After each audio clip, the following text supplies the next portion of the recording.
created in 1980 in order to take part in rescue efforts to rescue U.S. hostages held in the Tehran embassy after the unfortunate failure of Operation Eagle Claw. The activity is commonly known for providing actionable intelligence and operational support for conventional and special operations forces. Focusing primarily on intelligence gathering and espionage operations, it is rumored members of this organization can also operate in a direct action setting. The unit is often referred to as the Activity, though some may be familiar with such names as the First Capabilities and Integration Group, Mission Support Activity, Office of Military Support, or Field Operations Group. It is one of the least known intelligence components of the United States military. They seem very similar to the UK's secretive E Squadron, formerly known as the Increment. A British paramilitary unit tasked with conducting covert operations, members are selected from the United Kingdom's Special Forces, many coming from the 22 SAS and its maritime counterpart, the SBS, carrying out operations with the Secret Intelligence Service, while E Squadron pulls members from the UK's Special Forces. Like Delta Force selection, candidates for the activity come from other military branches. Most candidates are assigned to the Operations, Communications, and SIGINT squadrons. Many recruits are soldiers from the U.S. Army's Special Forces due to their proficiency in foreign languages, special reconnaissance, and working closely with partner forces. During selection, candidates are put through a battery of assessment and selection courses, as well as background checks and psychological testing. Once admitted, candidates must pass the Operations Training Course, which teaches infiltration techniques, advanced air operations, offensive and off-road driving, personal defensive measures, and communications. Operatives gather information from a human source during interrogation on places or persons of interest, observing routes in and out of a specific target, looking for blind spots, assessing the numbers and dispositions of hostile forces.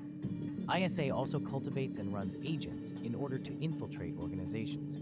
When it comes to providing electronic data for an operation, they may conduct signals intelligence by intercepting enemy communications to provide crucial information to units like Delta Force and the Naval Special Warfare Development Group.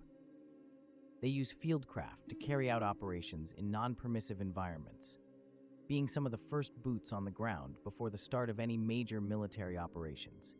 The ISA has been involved in several operations in the Middle East, Latin America, parts Africa, and Southeast Asia, working closely with the U.S. Special Operations Command, supporting their operations in hotspots where security is deemed high.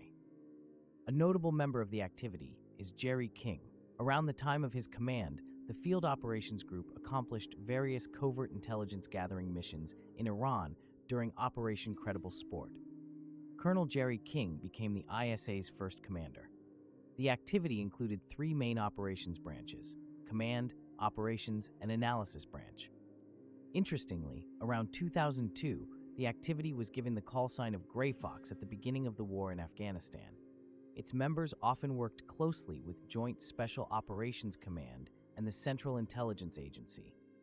Working deep in the mountains of Afghanistan, intercepting enemy communications as they rucked to multiple observation posts with Delta Force, Air Force combat controllers, Pararescue, and U.S. Army Green Berets.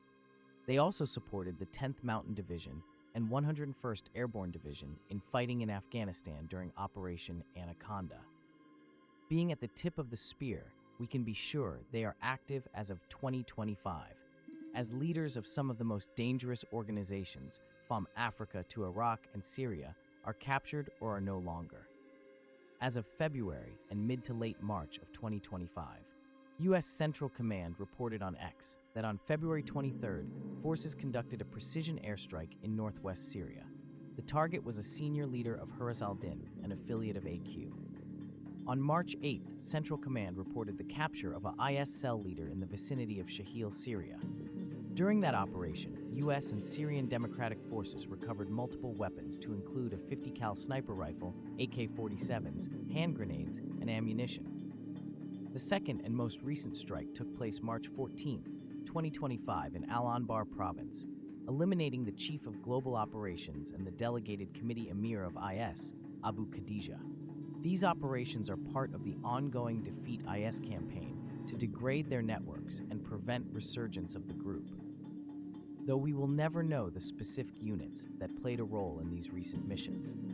Since its inception, the activity has been providing valuable intelligence and support to many United States operations.